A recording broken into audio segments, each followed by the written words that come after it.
देखिए भाई साहब, एक मैं बात आपको क्लियर बता दूं, ईरान की स्ट्रैटेजी, जब भी ईरान के खमेनेई को ये भी बोलना पड़ता है कि दुश्मन बहुत बुरा है और हम दुश्मन के दांत तोड़ देंगे, वो कभी यूएस का नाम नहीं लेते। ज़ायोनिस्ट रजीम का नाम लेगा, वो नाम लेगा भाई साहब इजराइल का, किसी तरीके से यहूदियों का नाम लेगा, यूएस का नाम उसने लिया ही नहीं लिया। जबकि असली में मार यूएस ने मारी है। जो फोर्डो का, इस्फहान का, नेतांज जो भी बर्बादी करी है, असली बर्बादी अमेरिका ने करी है। इसके पीछे वजह क्या है? हाँ, इसके पीछे वजह क्या है? क्योंकि उसको पता है कि अगर अमेरिका को छोड़ेगा तो अमेरिका के पास ऐसी टेक्नोलॉजी है कि और मारेगा उसको, और वो नहीं खाना चाहता मार, इतनी नहीं खाना चाहता मार। सही है, मार पड़ेगी असल में अमेरिका से। इजराइल भी कम नहीं मार रहा है, लेकिन उधर से जो पड़ेगी फिर उसमें कराह भी नहीं निकल पाएगी। नमक खाते ही नोबेल चिल्लाने लगे। इसीलिए कहते हैं धैर्य रखिए। देखिए क्या हो रहा है, और खास तौर से इनके साथ एक और थोड़ा टाइम है तो बताइए। एक मैडमैन थ्योरी है। मैडमैन थ्योरी का ट्रम्प के साथ है मैडमैन थ्योरी। ध्यान से सुनिए। मैडमैन थ्योरी ये किसने की थी? निकोलो मैकियावेली ने। अच्छा। उसने ये लिखा था 1817 में कि ऐसे कुछ लीडर्स होते हैं जो अपना ऐसा हिसाब बनाते हैं कि वो आपको समझ में नहीं आता कि ये क्या करेंगे। तो क्या मतलब आप इनको मैडमैन कह रहे हैं तो किम जोंग उन नाराज हो जाएंगे। देखिए वो कम नाराज हो, वो जो कहते हैं मैं चलाऊंगा आसपास से निकलती, लेकिन किया कुछ नहीं उन्होंने। अच्छा। अब आप इनको देखिए, उसमें आते थे ख्रुश्चेव जब लिबियन क्राइसिस, जब वो वहां वाली क्राइसिस हुई थी, इन्होंने वहां जाके रख दिया था, तो इन्होंने कहा कि हम टर्की में रख देंगे। तो कैसे माने कैनेडी ऐसे माने, उनका ख्रुश्चेव कुछ पागल टाइप का आदमी है, तो डर गए। अब ये डरा रहा है सबको, उसी तरह ये भी डरा रहा है। कल मेजर गौरव आर्य एक बहुत अच्छी बात कह रहे थे कि सड़क पर एक पागल चला जा रहा है जिसके हाथ में ईंट है, वही है वो वाला ईंट वाला आदमी मैडमैन थ्योरी बताएंगे। और अच्छे से ट्रंप के हाथ में ईंट है क्या इस समय? ये सीज फायर वाली ईंट है। कौन सी ईंट है? सीज फायर उल्लंघन से बौखला गए ट्रंप। ईरान इजराइल दोनों ने किया उल्लंघन, ट्रंप ने कहा। इजराइल से नाखुश, ईरान से भी खुश नहीं, ट्रंप ने कहा। ईरान के एटमी साइट्स पूरी तरह से नष्ट हो गए, ट्रंप ने कहा। इजराइल का हथियार निकालना पसंद नहीं आया, ट्रंप ने कहा। ट्रंप ने कहा है कि सभी से शांति की अपील करते हैं। तो ट्रंप जब कहें हथियार निकालो तो आप हथियार निकाल लीजिए। ट्रंप जब कहे चलो म्यान में डाल दो वापस तलवारें, तो आप म्यान में डाल दीजिए, और उसके अतिरिक्त आप कोई हिमाकत मत कीजिए, वरना ट्रंप नाराज हो जाएंगे। नहीं, एक और बात मुझे समझ में नहीं आई, अभी मैंने खबर पढ़ी है, पता नहीं हमारे रनडाउन में है वो कि नहीं है, कि 400 किलो एनरिच्ड यूरेनियम गायब है। गायब है वो? हाँ बिल्कुल सही। 400 किलो एनरिच्ड यूरेनियम गायब है ईरान से, किसी को नहीं पता वो गया कहां पे। अब यही मैं कहता हूं, जल्दबाजी का नतीजा यही होता है। लड़ाई शुरू करो, अरे बंद कर दो, इसको शुरू करो, इसको, अरे तुम्हारा काम ही खत्म नहीं हुआ तो बंद क्यों करी तुमने? सीज फायर डिक्लेयर क्यों करा? ठीक है। और वहां पे इन लोगों ने क्या करा कि इन्होंने रसमलाई खिलाई किसको? आसिम मुनीर को, कि बेटा खा मेरे गरीब दोस्त, खा रसमलाई। तो उसने रसमलाई खा ली। अब क्या हुआ है, जैसे सर ने बोला था कि पाकिस्तान में मुनीर के खिलाफ जो प्रदर्शन हो रहा है, इन्होंने पता है आपको क्या करा है दिनेश? इन्होंने ऐसी खूबसूरत बात करी है कि मुनीर चुप है, माफी मांगने के लिए उन्होंने शहबाज शरीफ रखा हुआ है। एक आदमी रखा हुआ है कि भाई तू माफी मांगेगा, तुझे हम प्रधानमंत्री बोल देंगे, तू माफी मांगेगा। सारे कांड जितने भी बुरे काम हैं वो करे आसिम मुनीर, माफी मांगे शहबाज शरीफ। ये वहां पे गेम चल रहा है। तुझे हम प्रधानमंत्री बोल देंगे, जहां बोले वहां आके माफी मांग लेना, जिम्मेदारियां ले लेना, बाकी तो हम संभाल ही रहे हैं देश को। इससे पहले ट्रंप ने युद्ध विराम की घोषणा की थी। ट्रंप ने कहा सभी को बधाई। ट्रंप ने कहा इजराइल ईरान के बीच में संपूर्ण युद्ध विराम हो गया है। गजब ही है। ये देखिए, ये है the cease fire is now in effect, please do not violate it. Donald J Trump, president of the United States. ये एक तरफ ऐलान भी है, फिर एक तरफ ये भी है कि तोड़ मत देना। नहीं, मुझे बहुत अच्छी बात लगती है, बड़ी दिल में ना उम्मीद जागती है। उम्मीद कैसी जागती है दिनेश भाई? उम्मीद ऐसी जागती है कि यार president of the United states होने के लिए सिर्फ एक ट्विटर हैंडल चाहिए, अगर वो है तो 90% चीजें आपकी ठीक हो गई हैं। इसमें पॉलिसी गई भाड़ में, पॉलिसी बाद में देख लेंगे। ट्विटर हैंडल तुम्हारे पास भी है। सोच रहा हूँ सर मैं भी अप्लाई कर दूं president of the United states में। मतलब बहुत सारी चीजें अगर अब इसी तरीके से सोशल प्लेटफॉर्म में होने वाली हैं, बहुत सारा सरकारी काम भी यहीं पे कई जगहों पे देखा जा रहा है, चल रहा है, और यहीं से अगर प्रेसिडेंट ऑफ यूनाइटेड स्टेट्स भी अपना ऑफिस चला रहे हैं तो फिर ये बस एक्स की जरूरत है। दिनेश एक बात समझ, वायलेट मत करना। गौरव एक नहीं समझ में आ रहा है, नाम लिखना क्यों पड़ रहा है? Donald J Trump, president of the United states, पूरा नेम प्लेट पता ही नहीं है, नेम प्लेट लगा दिया उन्होंने। आप भूल ना जाएं सर, आप हल्के में ना लें उसको, इसीलिए मैडमैन ना आप कहने लगे, नाम से ही जाने, डेजिग्नेशन से ही पहचाने, इसके लिए किया जा रहा है। और साथ में ये भी कहा जा रहा है कि हो गया है, लेकिन तोड़ मत देना, सुनो, तोड़ मत देना। ऑफिस से आया बयान, लाइक अ लायन के सभी टारगेट पूरे हुए, शेर की तरह सभी ऑब्जेक्टिव अचीव। अगर युद्ध विराम का कोई उल्लंघन होता है तो इजराइल कड़ी कार्रवाई करेगा। नेतन्याहू ने बुलाई बेहद अहम बैठक, रक्षा मंत्री, सेना प्रमुख और मोसाद चीफ हुए शामिल। ये इन्होंने पहले नहीं सुनी थी नेतन्याहू को ट्रंप ने कहा था थोड़ा रुक के हल्का हाथ रख के चलना, उन्होंने तब नहीं सुना, उन्होंने अपना टाइम देखा और कर दिया काम। लेकिन उन्होंने एक बात कही, हाँ, और बहुत अच्छे से कही, क्योंकि ट्रंप ने एक बात उनकी की ना, बम मारे। इन्होंने कहा देखिए जब तक वो नहीं करते हैं हम नहीं करेंगे, क्योंकि इसको नेतन्याहू को पता था वो कुछ न कुछ करेंगे। अब लीजिए।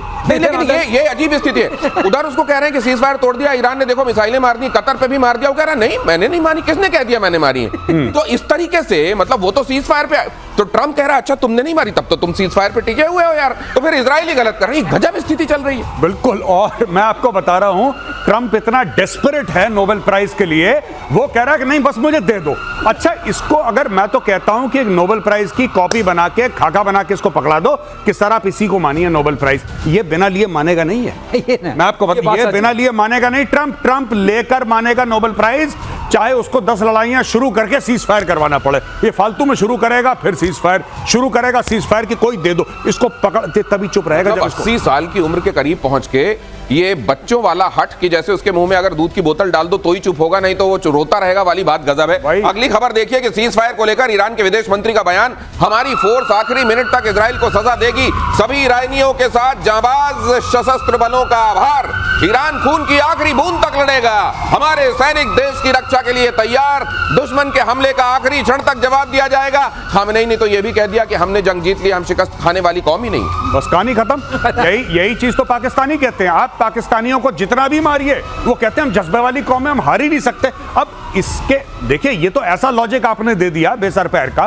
कोई कुछ कह ही नहीं सकता। इनको देखिए कितना, इनके न्यूक्लियर तबाह कर दिए, इनके जितने भी लॉन्चर थे वो तबाह कर दिए, इनकी बैलिस्टिक मिसाइल्स के जो मैन्युफैक्चरिंग यूनिट्स थी वो तबाह कर दी, इनके पूरे फर्स्ट लाइन जो थे खमेनी के नीचे उनको मार दिया, इनके सारे हेडक्वार्टर तबाह कर दिए, लेकिन जंग ये जीत गए। और साइंटिस्ट भी मार दिए। साइंटिस्ट तो पहले ही निपटा दिए थे, कुछ और मार दिए, सब कुछ खत्म कर दिया, लेकिन जंग ये जीत गए। ये पाकिस्तान वाला मामला है सर, ये दूसरा पाकिस्तान वाला मामला है। एयर मार्शल श्रीवास्तव, इसमें एक और चीज, इसमें बिल्कुल उसी तरीके से जैसे यहाँ राफेल को लेकर दावे किए जा रहे थे ना, वो कह रहे हैं हमने B2 मार दिया और कुछ पता नहीं निकाल के भी लाए कहीं से जिसमें मिसाइलें जाके पीछा कर रही हैं और B2 को उड़ा रही हैं। ये इन्होंने कहा, ये पूरा एकदम वही केस है। जब ईरान के ऊपर हमला हुआ तो खमेनी ने डायरेक्टली फोन करा आसिम मुनीर को और बोला मुन्नू भाई एक बात बताओ, अब क्या करना चाहिए? कह रहा कुछ नहीं, मार पड़ेगी, उसके बाद कपड़े अपने झाड़ना, बोलना मैं जीत गया बस, और ट्विटर पे लग जाना तुम मीम डालने, जीत गया जीत गया जीत गया। कह रहा हमने ऑपरेशन सिंदूर में यही काम करा था, हमने इतनी मार खाई, सुझा दिया मुंह मार मार के मोदी ने, लेकिन हमने बोला कि हम जीत गए, तुम भी यही करो। और सुना है कि उसके बाद ये भी पूछा गया कि ये बताओ वो कैसे छिपाएंगे सैटेलाइट से, वो जो इतने बड़े बड़े छेद हो गए। बोला तिरपाल डाल दो। तिरपाल की टेक्नोलॉजी तो पाकिस्तान के पास है भाई, वो सीक्रेट टेक्नोलॉजी, ये सीक्रेट टेक्नोलॉजी है, बाहर नहीं जानी चाहिए। पाकिस्तान में कहा गया, खामेनेई ने इजराइल को फिर से दी धमकी, ईरान आत्मसमर्पण करने वाला राष्ट्र नहीं है। खामेनेई ने कहा हम किसी के आगे नहीं झुकेंगे, हम ऐसी कौम नहीं जो किसी के आगे झुक जाएं। खामेनेई की तरफ से जो ट्वीट है देख लीजिए, those who know the Iran people, Iranian people and their history know that the Iranian nation isn't nation that surrenders। ये लीजिए, ये चूरन बेच रहा है। मैंने इस ताऊ को पहले भी बोला था ट्वीट करके कि तुम ट्वीट मत करो, और मैंने बोला था यहूदी देख रहा है तुम्हें, इजरायली देख रहा है, तुम्हारा लोकेशन पता लग जाएगा मोबाइल पे, उसी के ऊपर मारेगा मिसाइल, मोबाइल के ऊपर आके लगेगी। ये सब मत करो फालतू की। ये खुद नहीं कर रहा, पर्ची लिख के दे रहा है, कर कोई और रहा है। नहीं सर, बात तो ठीक है, वो सर वो पर्ची पे मारेंगे, उनके पास ऐसी पर्ची जा कहां से रही है? पर्ची कहीं मॉस्को तक तो नहीं पहुंच रही। वैसे कहा यह जा रहा है कि भाई साहब ईरान जो है वो रूस से बड़ा खफा है कि तुमने यार सीरिया में इतना साथ दिया था, हमारा साथ नहीं दिया यार, तो हमारी से क्या दोस्ती तुमने निभाई। लेकिन अगली खबर देखिए, इजरायली हमले में एक और ईरानी वैज्ञानिक की मौत, युद्ध विराम से ठीक पहले हुए अटैक में मौत। ईरान के प्रमुख परमाणु वैज्ञानिक मोहम्मद रजा, युद्ध में अब तक 15 ईरानी वैज्ञानिकों की मौत हो गई है। भाई साहब वहां वैज्ञानिक बनने कोई जाएगा नहीं, बच्चों को कहेंगे बेटा साइंस मत लेना, तुम साइंस मत लेना बेटा, तुम आर्ट्स लेना, ह्यूमैनिटीज लेना, तुम साइंस मत लेना बेटा, साइंस लोगे तो यही काम होगा। ईरान में बच्चे साइंस के लिए ऑप्ट नहीं करेंगे अभी, ये इतना खत्म कर दिया। स्टेम का इतना चक्कर चल रहा था ना, यहाँ पे वो चक्कर बंद होने वाला है, कोई नहीं लेने वाला है। बात बताइए, जितने कमांडर्स चले गए, जितने वैज्ञानिक चले गए, मान लीजिए इनके नंबर 2 भी होंगे, तो क्या इजीली रिप्लेसेबल होती है पोस्ट? एक चीज सोचने वाली है, ये मार किसको रहे? IRGC जो इन्होंने लेयर बनाई थी, जो SS टाइप थी, वो पूरे कमांडर वाले, उनके कमांडर्स को मार रहे हैं। जो रेगुलर फोर्स वाले तो बेचारे जिंदा हैं, और मार रहे हैं इनके सीक्रेट साइंटिस्ट को, और जो सीक्रेट पुलिस है। नहीं सर, एक और खबर आई है कि अब तो मोसाद फोन कर रहा है इनको, जो बच गए उनको फोन कर रहा है कि सुन, अब तुरंत निकल, वीडियो बना, दिखा कि तू निकल गया है, और पहले खामेनेई को उल्टा पुल्टा बोल, नहीं तो अगले 24 घंटे में तेरा काम भी हो जाएगा। हाँ, वो मैंने भी वीडियो रिकॉर्डिंग सुनी, वो उसका ऑडियो रिकॉर्डिंग है। वो मोसाद का एजेंट फोन कर रहा है इनके, आई थिंक किसी मंत्री को या जनरल को, किसी को फोन कर रहा है और कह रहा है कि भैया 24 घंटे के अंदर ईरान से निकलो, हमें पता है तुम कहां रहते हो, हम तुम्हें निपटा देंगे, और ये तुम्हें 3 काम करने, निकलने से पहले निकलो, हमें प्रूफ दो, सबूत दो कि तुम निकल गए हो, तब तुम बच पाओगे, निकलो यहां से। अच्छा, वो भी बड़ी सीरियसली बात कर रहा है। अच्छा भैया कैसे निकलना है, ये निकलना है, ये कैसे पूछ रहा है उससे कि कैसे निकलना है, ये भी बता दो हमें। और ये एक बात और देखिए, वो जो एक मैडम हसीना यहाँ पे आई थी और यहाँ के सबकी कुंडली बना के ले गई हैं, आप ये भी देखिए, बड़ा धर्म की बातें करने वाली ये जो कंट्रीज हैं, क्या ये धर्म की राह पर चलते हैं? अगर धर्म की राह पर चलते और दूसरी किसी पराई वाले पर निगाह न डालते तो ये हालत होती क्या ईरान की? ईरान के विदेश मंत्री सैयद अब्बास का बयान, अगली खबर, युद्ध की शुरुआत इजराइल ने की, फिलहाल सैन्य कार्रवाई को रोकने पर कोई समझौता नहीं, सैन्य कार्रवाई को रोकने का अंतिम निर्णय बाद। गजब के सुर निकल रहे हैं यहाँ। एक, सीज फायर हमने किया ही नहीं है, दूसरा, हम सीज फायर क्यों, उन्होंने मारा तो वो सीज फायर, वो मारना बंद करेंगे तो सीज फायर हो जाएगा। 7 अक्टूबर किसने किया? हाँ, 7 अक्टूबर किसने किया? वो तो हमास ने किया, हमारा तो कोई लेना देना नहीं है। हिजबुल्लाह ने क्यों रॉकेट मारे? वो हमारा कोई लेना देना नहीं। ड्रोन हुती ने क्यों भेजा? और हमारा कोई लेना देना नहीं। इसीलिए दुनिया ये डर रही थी कि एक दिन ये परमाणु मार के भी यही कहेंगे कि ये तो हुती ने मारा होगा, हिजबुल्लाह ने मारा होगा, हमारा तो कोई लेना देना। इसी बात से डर रही थी दुनिया। मैं कह रहा हूं ट्रंप को नोबेल प्राइज देकर टंटा काटो और अपना लड़ाई शुरू करो दोबारा। ऐसे लड़ाई खत्म नहीं करते, जब तक काम खत्म नहीं होता। कोई सीज फायर नहीं है, ट्रंप को दे दो। एक सब लोग बुलाओ, खरीद के ले आओ, चावड़ी बाजार से खरीद के ले आओ एक बढ़िया सा नोबेल प्राइज, ट्रंप को पकड़ाओ, कहना भाई साहब ये आपका नोबेल प्राइज है, अब आप बैठो चुपचाप। क्योंकि देखिए 400 किलो एनरिच्ड यूरेनियम गायब है। On a serious note, 400 kilo, उससे कितने सारे परमाणु बम बन सकते हैं, वो कहां है किसी को पता नहीं। दुनिया के कौन से कोने में जाके छुपा दिया किसी को नहीं पता। और तीसरी चीज, अगर किसी को लगता है कि खमेनेई और उसकी पूरी टीम को जब तक तख्ता पलट नहीं होगा, जब तक इनको निपटाएंगे नहीं, तब तक अगर ईरान में कोई चीज नॉर्मल हो सकती है और इजराइल खतरे से बाहर है, बहुत बड़ी गलतफहमी है। ये बहुत बड़ी गलतफहमी। खमेनेई जब तक है तो ये असल में जो जड़ है, तो अभी ऊपर आपने पेड़ हो सकता है उसकी प्रूनिंग कर दी गई हो, ट्रिमिंग कर दी गई हो, तो फिर उगेगा। युद्ध विराम पर अमेरिका के राष्ट्रपति का बयान, युद्ध विराम अब प्रभावी हो गया है, लीजिए, प्लीज युद्ध विराम का उल्लंघन ना करें। ये प्रकारांतर से, ये वही बात को अलग अलग तरीके से ये बोलते हैं कि हमने युद्ध विराम लागू कर दिया है, फिर ट्रूस ले आएंगे, फिर सीज फायर ले आएंगे, इस तरह के शब्दावली। और साथ में वो जो पार्टीज हैं जिनको लेके दावा कर रहे हैं, उनको धीरे से बोलेंगे, सुनो अब कोई किसी पे हमला नहीं करेगा। और इतने में खबर आएगी कि हमले हो गए।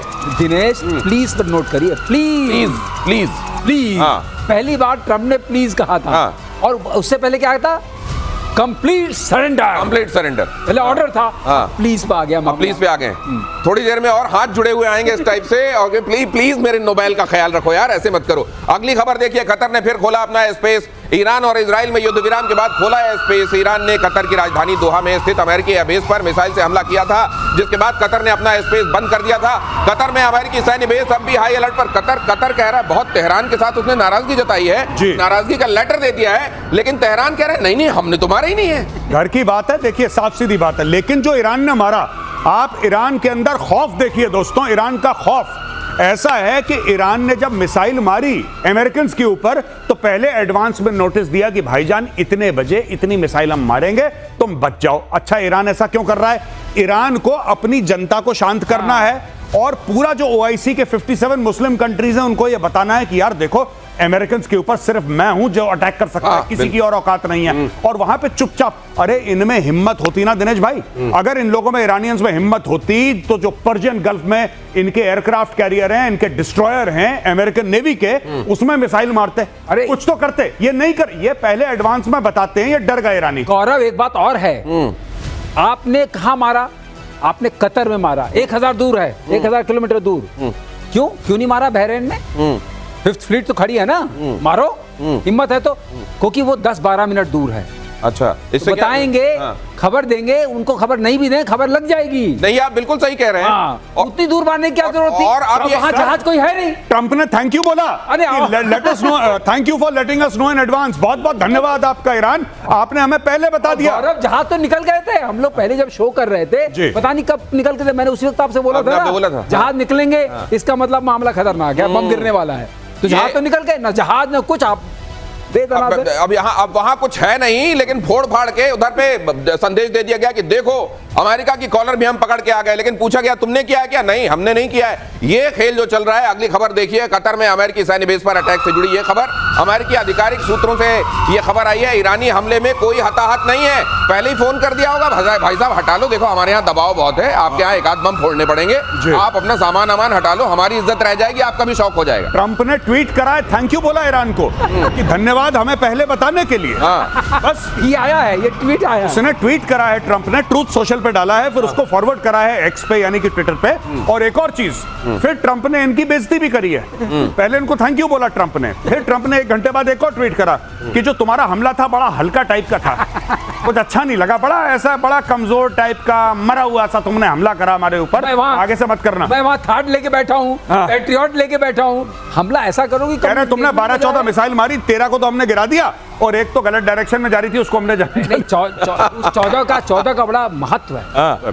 उन्होंने कहा हमने भी उतने मारे जितने अमेरिका ने मारे। अच्छा, उसने 14 बॉम्ब मारे, हमने 14 मिसाइल मारी। अरे भाई साहब, बड़ा कनेक्शन। अच्छा, हिसाब बराबर। और इसीलिए अब महबूबा मुफ्ती जैसे लोग आकर कह रहे हैं कि ईरान ने पूरे मुस्लिम वर्ल्ड का रहनुमा बन के दिखा दिया है, लीडर बनकर दिखा दिया है, और उसने पश्चिमी देशों को घुटने पर ला दिया है। बस बिल्कुल, एक महबूबा मुफ्ती भारत को और पूरे एशिया को घुटने पे ले आई है और एक ये घुटने पे ला रहा है। घुटने के अलावा तो बात समझ में नहीं आ रही कि आलम इस्लाम में पूरी मुस्लिम कंट्रीज में इतने अच्छे अच्छे लीडर हैं, जैसे for example crown prince Mohammed bin Salman, जो अपने मुल्क को बेहतरी की ओर ले जा रहे हैं। उनका एग्जांपल नहीं दे रहे। जो यूएई के लोग हैं, जो अपने लोगों के लिए बेहतरी कर रहे हैं, उनका उदाहरण नहीं दे रही महबूबा मुफ्ती जी। उदाहरण दे रही है किसका? खमेनेई का। ये आदमी जो कि हिजबुल्लाह और हमास पाल के बैठा हुआ है, उसका उदाहरण दे रही है। ये तो हाल है इनके। ये है, देखिए, यही कहते हैं ना, घुटने की बातें हो रही हैं। कम से कम अकल वहां रखकर बात नहीं करनी चाहिए। और ईरानी खतरे को देखते हुए पेंटागन चौकन्ना हो गया है। ईरान के हमले को पूरी तरह नाकाम कर दिया गया है। एटमी साइट्स पर हमले के बाद से ही चौकन्ना है। संभावित हमले के लिए मिसाइल लॉन्चर तैनात है। कहते हैं जब पेंटागन आसपास पिज्जा के ऑर्डर बढ़ जाएं तो बड़ा काम हो रहा होता है वहां। तो क्या काम के लिए आवश्यक शर्त है कि वहां पिज्जा खाए जाएं? मुझे ऐसा लगता है कि अगर पिज्जा का जो रात भर अगर डिलीवरी हो रही है पिज्जा की, तो कुछ हो सकता है। मतलब ईरान जो है हमले इस टाइप के कर रहा है कि पिज्जा खा खा के भी इनको रोका जा सकता है। मैं तो खुद सोच रहा हूँ कि साउथ ब्लॉक के आगे छोले भटूरे की दुकान लगा दूं। ठीक है, कहीं दोबारा ऑपरेशन सिंदूर चालू हुआ, पता लगा मेरे ऑर्डर निकल रहे हैं, ये भी हो सकता है। दक्षिण इजराइल के बीरशेबा जिसको बोलते हैं, ईरानी हमला, कई इमारतें ध्वस्त, 4 की मौत, कई जख्मी। सीज फायर के बाद ईरान का यह हवाई हमला हुआ। ईरान बोला आखिरी हमला हमने किया है, 10 से 15 बैलिस्टिक मिसाइलें दागी गई। ये इनकी कौन सी बात ये माने, इनकी कौन सी बात से इनकार कर दे, कोई नहीं जानता। और इस तरह की सिचुएशन ही किसी को यह सोचने के लिए मजबूर करती है कि अगर इनके हाथ में, बंदर के हाथ में उस तरह फिर भी सेफ होता है, इनके हाथ में अगर न्यूक्लियर आ गया तो क्या होगा। अगली खबर देखिए, ईरान के शॉर्ट रेंज हथियार अमेरिका के लिए बड़ा खतरा। ईरान की रेंज में 2 दर्जन अमेरिकी मिलिट्री बेस, SRBM मिसाइलें, फजर 5 रॉकेट सिस्टम, घातक कामिकाजी ड्रोन के जरिए भी हमला संभव। लेकिन क्या ये पहले फोन करके इन तमाम जगहों पर बता देगा ईरान फिर से कि देखिए मेरे पास ये है, मैं कुछ जगहों पर भेजूंगा? देखिए भाई साहब, एक मैं बात आपको क्लियर बता दूं, ईरान की स्ट्रैटेजी, जब भी ईरान के खमेनेई को ये भी बोलना पड़ता है कि दुश्मन बहुत बुरा है और हम दुश्मन के दांत तोड़ देंगे, वो कभी यूएस का नाम नहीं लेते। ज़ायोनिस्ट रजीम का नाम लेगा, वो नाम लेगा भाई साहब इजराइल का, किसी तरीके से यहूदियों का नाम लेगा। यूएस का नाम उसने लिया ही नहीं लिया। जबकि असली में मार यूएस ने मारी है। जो फोर्डो का, इस्फहान का, नेतांज जो भी बर्बादी करी है, असली बर्बादी अमेरिका ने करी है। इसके पीछे वजह क्या है? इसके पीछे वजह क्या है? क्योंकि उसको पता है कि अगर अमेरिका को छोड़ेगा तो अमेरिका के पास ऐसी टेक्नोलॉजी है कि और मारेगा उसको, और वो नहीं खाना चाहता मार, इतनी नहीं खाना चाहता मार। सही है, मार पड़ेगी असल में अमेरिका से। इजराइल भी कम नहीं मार रहा है, लेकिन उधर से जो पड़ेगी फिर उसमें कराह भी नहीं निकल पाएगी। इसलिए इजराइल के साथ साथ अमेरिका का नाम बिल्कुल मत ले लेना, वरना ये दोनों तरफ से थप्पड़ पड़ने वाली नौबत आ जाएगी। और 4.1 की तीव्रता के साथ ईरान में भूकंप आया। ईरान में इन दिनों धरती हिलती है, या पिछले करीब 1-1.5 महीने से पाकिस्तान में अगर धरती हिलती है तो लोग कहते हैं न्यूक्लियर वाली तो नहीं है। 4 दिन में तीसरी बार ईरान में भूकंप के झटके। दक्षिण पश्चिम में मिस्री शहर के पास आसपास भूकंप आया। न्यूक्लियर टेस्ट की जताई जा रही है आशंका। संभव है क्या सर? बिल्कुल संभव नहीं है। बिल्कुल संभव नहीं, कोई न्यूक्लियर टेस्ट वहां नहीं हुआ है। ये जो गिरा है हल्के फुल्के झटके आते हैं। और वहां के ऑन सीरियस नोट, वहां टेक्टोनिक प्लेट ऐसी है कि ईरान में झटके आते रहते हैं। अच्छा, इस तीव्रता के आते रहते हैं। पहले भी ये ज्योग्राफिकल जो वहाँ की लोकेशन है। लेकिन ये वाले जो आप कह रहे हैं, जो आप कब्र के नीचे आपने दबा दिया, अगर वहाँ कुछ पटाखे हो रहे हैं, छोटे मोटे झटके आ सकते हैं। सर तो ये बताइए, क्या ये तीनों चारों जगह जहाँ पे ये फोड़ दिया गया, क्या यहाँ से इन्होंने यूरेनियम सरका दिया? पहले सरका दिया वाली बात बहुत चल रही है, लेकिन जो यूरेनियम सरका दिया गया है वो कंफर्मेशन में नहीं है। और जो आकलन है, जैसे गौरव भी कह रहे हैं और हम भी कह रहे हैं, किसी विश्वसनीयता नहीं कह सकते हैं, लेकिन एक विश्वास है कि ये इजराइल को पूरा पता था। मोसाद का पूरा जाल बिछा हुआ वहां पर, मकड़ जाल। वो कौन लेके भाग गया? मोसादी लेके भाग गया क्या? ओ, ये 400 किलोग्राम जो गायब हुआ है, तो गायब तो चलो ठीक है हो गया, लेकिन ईरान वालों ने खुद ही वहां से हटाया या मोसाद लेके उड़ गया? ये बड़ा सवाल। और अमेरिका पर ईरान के कमजोर हमले का असर। कच्चे तेल की कीमतों में 4.08% की गिरावट। WTI क्रूड ऑयल ये $72.69 पर पहुंचा। ब्रेंट क्रूड ऑयल 75.81 तक आया। तो ये होर्मुज और उसको लेकर डर और ये कच्चे तेल की कीमतें, ये वाला भी मामला खत्म फिलहाल के लिए। फिलहाल के लिए देखिए, मैं इतनी गर्मी में अगर अभी नहीं होगा, इतनी गर्मा गर्मी में, तो बाद में कब होगा? नहीं, देखिए ट्रंप ने बोला सीज फायर, दोनों पार्टियों ने नहीं माना। अगर कल कुछ ऐसा होता है, देखिए ये सब किस चीज पे डिपेंडेंट है? इस चीज पे डिपेंडेंट है कि रेजिम बनी रहे। अगर रेजिम को ये लगा कि भाई मरता क्या ना करता, अब हम खत्म होने वाले हैं, अब हम बर्बाद होने वाले हैं, जाते जाते हम कुछ ना कुछ डेस्परेशन में कर दें, तो स्ट्रेट ऑफ हॉर्मुज उनका एक ऑप्शन हो सकता है। और धमकी के बावजूद ईरान ने फिलहाल नहीं रोका है हॉर्मुज गलियारा। कच्चे तेल का सबसे बड़ा रास्ता हॉर्मुज, चीन और भारत के लिए सबसे अहम हॉर्मुज। चीन की तो इकोनॉमी मेनली समझ लीजिए हॉर्मुज से ही चलती है। ये है वो इलाका जो आप यहाँ देख रहे हैं, देखिए, जिसको हमने बड़ा भी करके आपको दिखाया है, थोड़ा इसको मैग्नीफाई करके दिखाया। एक बात मैं जोड़ दूं कि एज पर जो हमारा यूएन, इन्होंने प्रस्ताव पास किया आपने यहाँ संसद में, उसके बाद ये रोके क्यों नहीं रोका इन्होंने? क्योंकि सुप्रीम लीडर नहीं बोला। एक समझने वाली बात है, यहाँ पर सिर्फ इनका अधिकार नहीं है, इनका भी है, यूएई का भी है और ओमान का भी है। पहली बात, नॉर्थ में इन लोगों का है, इनका नहीं, साउथ में और नॉर्थ में उनका है। तो ये पहले समझने। दूसरी बात यह है कि एज पर यूएन जो कन्वेंशन ऑफ लॉज ऑफ सी जिसको बोलते हैं, जो यूएन क्लॉज, उसके हिसाब से कोई आपको इनोसेंट पैसेज नहीं रोक सकता, चाहे वो कार्गो का हो या मिलिट्री शिप का हो। तो रोकने का अधिकार इनके पास नहीं है। जो किसी के अधिकार क्षेत्र में नहीं आती, उसको कोई रोक नहीं सकता। नहीं, इनोसेंट पैसेज उसका नाम है। अच्छा, इनोसेंट पैसेज मीन मैं वहां से गुजर रहा हूँ, आप मेरे को नहीं मार सकते। अच्छा, चाहे मैं आपके वाटर से गुजर रहा हूँ, चाहे मैं आपके ही अधिकार क्षेत्र वाले। अच्छा, जो स्टेट्स हैं, टोटल 16 स्टेट्स हैं पूरे वर्ल्ड में, उसमें से 3 बड़ी डोमिनेंट हैं। एक ये है, एक मलाका वाली है, और दूसरी क्या उसको मेदलेव, बेदले कुछ एक और है, रेड सी के पास वाली है। इन तीनों की जो है, लेकिन ये तीनों बड़ी इंपॉर्टेंट हैं। ये मैं जानना चाहता हूँ कि चलिए फिर यहाँ से चीन को तेल मिलता रहेगा, और चीन की चुप्पी समझिए। चीन क्यों चुप है? क्योंकि स्ट्रेट ऑफ हॉर्मुज को देख रहे हैं ना। अगर आपने इसको बंद किया, उसके ऊपर 80% इम्पैक्ट उसके ऊपर चुप है, ठीक है। तो लेकिन बाकी कहते हैं एक बड़ा हिस्सा चीन से पाकिस्तान चला जाता है स्मगलिंग के जरिए तेल। नहीं, ईरान से पाकिस्तान। ईरान से पाकिस्तान, सिस्तान बलूचिस्तान से पाकिस्तान जाता है, और पाकिस्तान में उस इलाके में जहां पे स्मगलिंग होती है, तेल 500 रुपए लीटर हो चुका है। जो गौरव बता रहे हैं ना, लेकिन टैंकर से कितना जाएगा?